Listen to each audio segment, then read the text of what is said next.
DeepSeek पर जब मैंने पहला वीडियो बनाया था ना, तो उसी वीडियो में मैंने साफ साफ कह दिया था। क्या कह दिया था आप खुद सुन लो। इस एआई का नाम है डीपसीक, चाइना बेस्ड कंपनी है। तो देखो, इसे यूज करने के लिए आप कोई दूसरा जीमेल आईडी यूज कर लेना। आप समझ सकते हो ना भाई, डेटा प्राइवेसी का मामला है, तो आप इसे अपने कोई भी दूसरे जीमेल आईडी से लॉगिन करके इसे यूज कीजिए। तो ऐसा मैंने उस वीडियो में इसलिए कहा था क्योंकि मुझे अंदाजा आ रहा था कि कभी भी इसका डेटा लीक हो सकता है, और वही हुआ। डीपसीक का डेटा इंटरनेट पर पूरी तरीके से लीक हो गया। अब यहां पर हमारा किस किस तरह का डेटा लीक हुआ है उसकी भी थोड़ी डिटेल में आपको दे देता हूं। थोड़ा सा टेकी है, मैं कोशिश करूंगा आपको समझाने की। मेरे पास पूरी एक लिस्ट आ चुकी है यहां पर। सबसे पहले है लॉगिन हिस्ट्री। जैसे आपने जीमेल से लॉगिन किया, उसके बाद लॉग आउट किया, वापस से लॉगिन किया होगा, लॉग आउट किया होगा, या फिर लॉगिन रहने दिया होगा, तो जो भी आपकी लॉगिन हिस्ट्री है वो लीक हो चुकी है।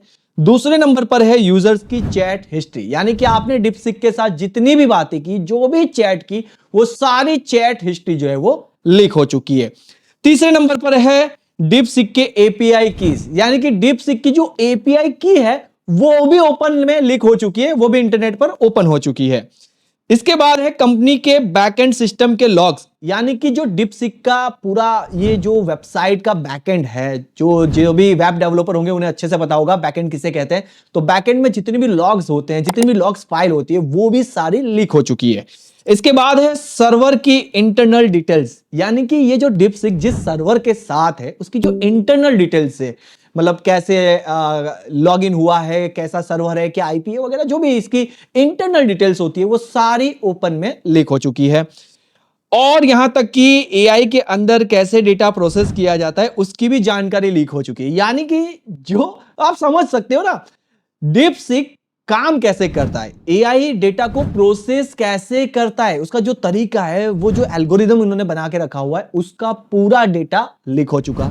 ऑलमोस्ट अगर मैं कहूं कि इन सभी डेटा का यूज करके कोई भी हैकर पूरी तरीके से डीपसीक को कंट्रोल कर सकता है। अब यहां पर सवाल यह आता है कि इतना बड़ा डेटा इंटरनेट पर भाई लीक कैसे हो गया। तो डीपसीक की टीम सिक्योरिटी को प्रॉपर सेटअप नहीं कर सकी। उन्होंने अपना एक डेटाबेस इंटरनेट पर खुला छोड़ दिया, उस पर ना ही किसी तरह का लॉक, ना ही किसी तरह की सिक्योरिटी, कुछ अपडेट नहीं किया, बस उसे ऐसे ही खुला छोड़ दिया इंटरनेट पर।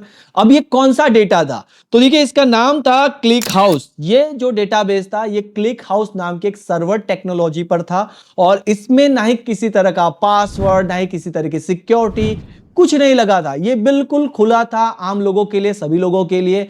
ये ऐसा हुआ जैसे कि आप अपने घर में कोई ताला नहीं लगाते और चले जाते हो, अब कोई भी आपके घर में आएगा और कुछ भी सामान उठाकर लेके चला जाएगा, ये ऐसी बात हो गई।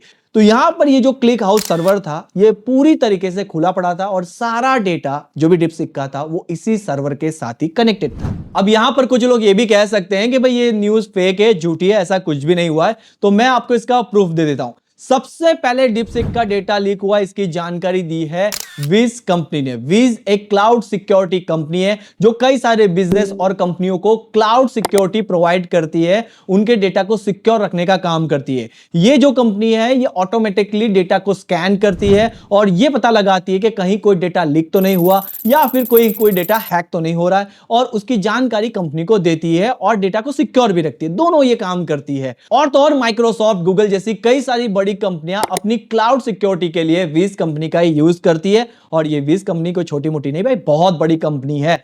तो इसी विज कंपनी ने सबसे पहला डीपसीक के डेटा के जो लीक होने की पुष्टि की है, और उन्होंने एक प्रॉपर आर्टिकल भी जो है जारी किया था। और इन्होंने जैसे पता लगाया कि भाई डेटा यहां पर लीक हो रहा है, ओपन इंटरनेट पे पड़ा हुआ है, तो इसकी जानकारी सबसे पहले उन्होंने डीपसीक की टीम को ही दी थी। और जैसे डीपसीक को इसकी जानकारी मिली तो पहले उन्होंने अपने सर्वर को कुछ देर के लिए बंद किया, पूरी तरीके से उसे स्कैन किया, और उसके बाद उसे सिक्योर किया। सिक्योर करने के बाद उन्हें लगा कि नहीं अब सब कुछ सही है, अब वो सर्वर वापस से ऑन हो चुका है। अब यहां पर थोड़ी टेंशन वाली बात यह भी आती है कि इससे हमें कोई नुकसान हुआ क्या।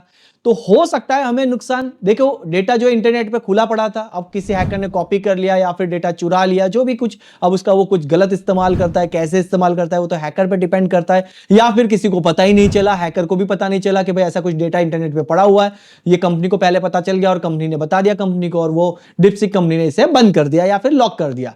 ऐसा भी हो सकता है। तो कोई गारंटी नहीं है कि हमें कोई नुकसान होगा या नहीं होगा, बट एक बात की तो मैं गारंटी देता हूं कि मैंने जैसे कि वीडियो के अंदर पहले ही बता दिया था कि जब भी कोई नया एआई आता है या फिर जब भी कोई नई टेक्नोलॉजी आती है तो एक डमी आईडी बना के रखो और उससे ही उसे ट्राई करो, उसे ही यूज करके देखो।